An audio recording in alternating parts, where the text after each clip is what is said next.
Assalamualaikum warahmatullahi wabarakatuh. Anak-anak, hari ini kita akan lanjutkan materi kita masih di bab 1 ya, yaitu tentang prosedur keselamatan kerja di laboratorium. Kegiatan yang dilaksanakan di laboratorium melibatkan penggunaan alat-alat laboratorium, bahan-bahan laboratorium, dan prosedur bekerja di laboratorium. Untuk itu, kalian perlu mengenal hal tersebut.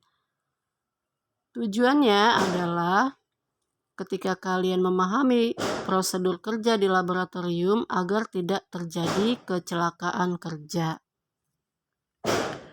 Nah, baik, di sini yang pertama adalah mengenal alat-alat laboratorium. Alat-alat laboratorium merupakan sarana yang dibutuhkan untuk melakukan kegiatan praktikum atau penelitian.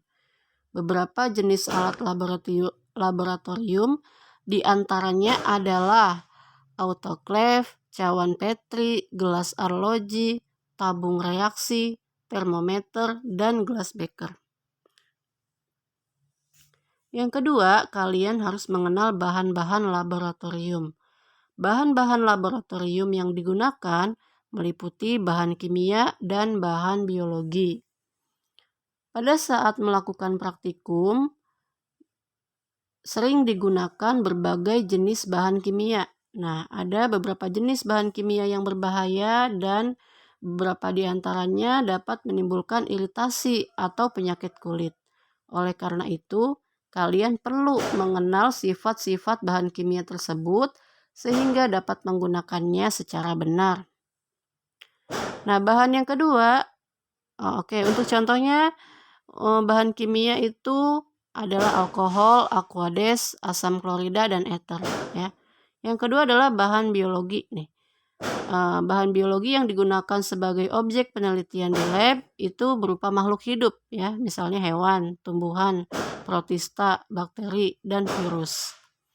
Nah, supaya terlindungi dari bahan biologi itu perlu proses penanganan yang disebut dengan biosafety. Biosafety itu merupakan suatu konsep yang mengamankan orang yang bekerja dengan suatu bahan biologi.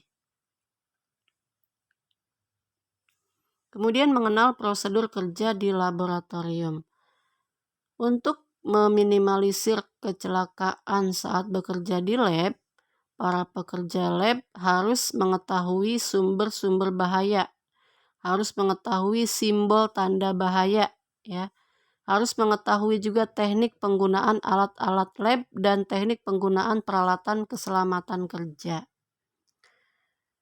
Nah, di sini ada simbol-simbol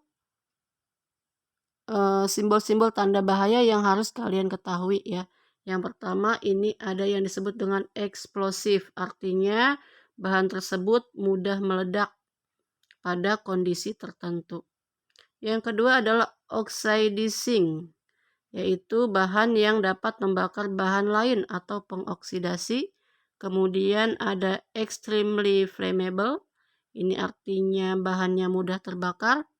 Kemudian ada korosif, ini simbolnya seperti ini ya, dapat menimbulkan kerusakan pada jaringan tubuh manusia.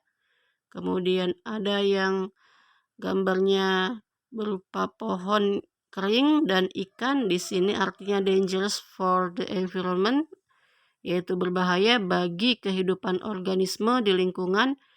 Dan yang gambar tengkorak ini adalah toksik atau bersifat racun apabila terisap, tertelan, atau terpapar kulit. Nah, selain simbol-simbol ini, ketika kalian akan bekerja di lab, kalian juga harus memperhatikan teknik bekerja di lab. Di antaranya kalian menggunakan jas lab ya atau jas laboratorium, kemudian menggunakan sarung tangan, menggunakan masker, kemudian menggunakan kacamata ya.